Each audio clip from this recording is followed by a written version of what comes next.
Pembacaan Nats hari ini diambil dari kitab Yehezkiel pasal 34 ayat 11 sampai 16. Dan topiknya adalah penghakiman terakhir. Pertama-tama izinkan saya memberikan sedikit latar belakang dari Nats firman Tuhan ini.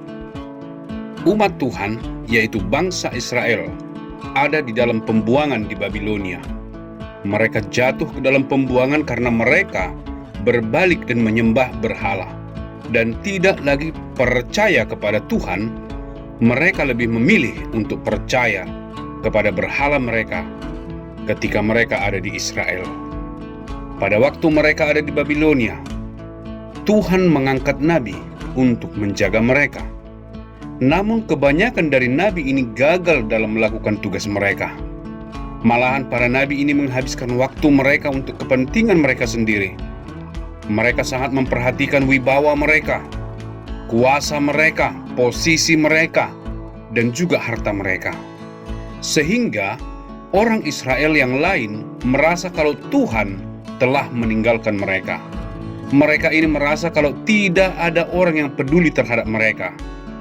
Saya yakin ada banyak orang Kristen di seluruh dunia merasakan seperti ini pada masa situasi COVID-19 ini. Banyak orang Kristen merasa kalau pendeta mereka telah melupakan mereka. Mereka tidak mendengar apapun dari pendeta mereka sudah beberapa bulan. Mereka tidak mendengarkan khotbah pendeta mereka karena mereka tidak dapat pergi ke gereja. Mereka tidak ada komunikasi dengan pendeta mereka atau bahkan SMS pun tidak. Pendeta mereka tidak mendoakan mereka melalui telepon atau mengirimi mereka pesan yang menguatkan melalui SMS. Jadi mereka merasa sangat ditinggalkan. Jadi ini adalah latar belakang dari Nats Alkitab ini. Tetapi Nats hari ini yang diambil dari ayat 11 sampai ayat 16, dalam Nats ini Allah berjanji kepada bangsa Israel kalau Dia tidak meninggalkan mereka. Meskipun mereka merasa sepertinya ditinggalkan, di dalam ayat 11 sampai ayat 16, Allah menjanjikan kepada mereka bahwa ada gembala yang sesungguhnya, yang suatu hari nanti akan mengumpulkan mereka dari manapun mereka. Sekalipun mereka merasa dilupakan, Allah tidak pernah melupakan mereka. Tetapi Allah akan mengangkat gembala yang agung ini untuk mengumpulkan mereka dan membawa mereka 100% aman sampai ke surga, ke tempat damai sejahtera kekal yang menakjubkan, sukacita dan istirahat. Tentunya kita semua tahu bahwa gembala ini bukan gembala manusia, tetapi gembala sempurna yang diutus Allah untuk kita semua. Namanya adalah Yesus Kristus. Kalau kita adalah orang Kristen, orang yang sungguh sudah dilahirkan kembali, bukan orang Kristen yang terlahir di tengah keluarga Kristen, bukan Kristen karena nama kita sudah tertulis di buku jemaat gereja, tetapi sungguh seorang Kristen yang telah dilahirkan kembali. Mungkin banyak dari Anda bertanya-tanya apa yang saya katakan. Jadi tolong sekarang lihat dulu di kitab Yohanes pasal 3, dan saya ingin Anda membaca dua ayat, Yohanes pasal 3 ayat 3 dan Yohanes pasal 3 ayat 5.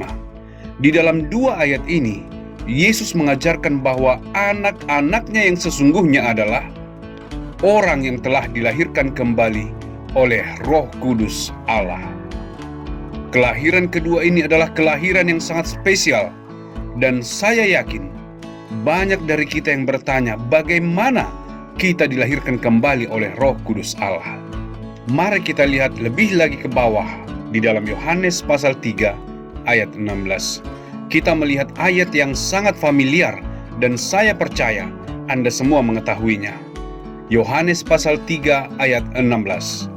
Karena begitu besar kasih Allah akan dunia ini, sehingga Ia telah mengaruniakan anaknya yang tunggal, supaya barang siapa yang percaya kepadanya tidak akan binasa, melainkan beroleh hidup yang kekal. Jadi kita tahu di ayat ini Bagaimana caranya untuk dilahirkan kembali? Dilahirkan kembali itu sederhananya adalah barang siapa yang percaya kepada Yesus.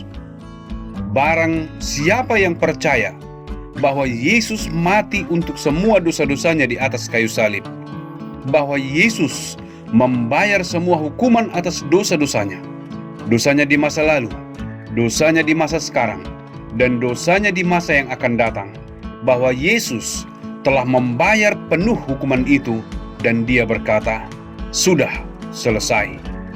Di dalam Yohanes pasal 19 ayat 30, di mana kita bisa melihat kata sudah selesai, yang artinya adalah lunas. Jadi barang siapa yang percaya kepada Yesus, bahwa Yesus telah mati untuk semua dosa-dosanya, akan memperoleh hidup yang kekal, akan dilahirkan kembali kepada keluarga Allah. Dilahirkan bukan dari orang tua Batak, bukan dari orang tua Kristen, tetapi lahir dari Roh Kudus Allah. Jadi kita semua yang sudah sungguh percaya kepada Yesus, kita sekarang menjadi bagian dari keluarga Yesus, dan Yesus, Gembala Agung kita, tidak akan pernah meninggalkan kita.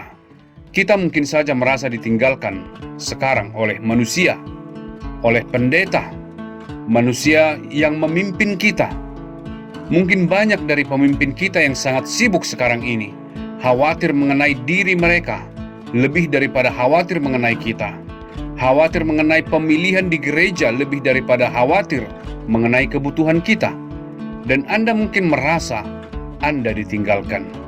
Tetapi tenanglah, apabila Anda sudah percaya kepada Yesus, sungguh percaya kepadanya di dalam hati Anda, bukan hanya omongan Anda percaya, bukan hanya mengetahui mengenai salib, tetapi sungguh percaya atas apa yang terjadi di atas kayu salib, maka Anda akan menjadi bagian dari keluarga Gembala Agung ini, yang tidak akan pernah meninggalkan Anda di dunia ini. Manusia yang menggembalakan mungkin akan mengecewakan Anda, tetapi suatu hari nanti, Gembala Agung, dimanapun Anda berada, dia akan mengumpulkan Anda ke rumahnya, dan membawa Anda dengan selamat ke rumah kekal kita bersama dengan Allah selama-lamanya, untuk menikmati hadirat Sang Gembala, untuk menikmati hadirat Yesus selama-lamanya bersama dengan kita. Selama-lamanya. Jadi mengenai itulah nats ini berbicara. Hari ini kita menghakimi pendeta kita, kita menghakimi hidup kita, kita merasa sangat kecewa.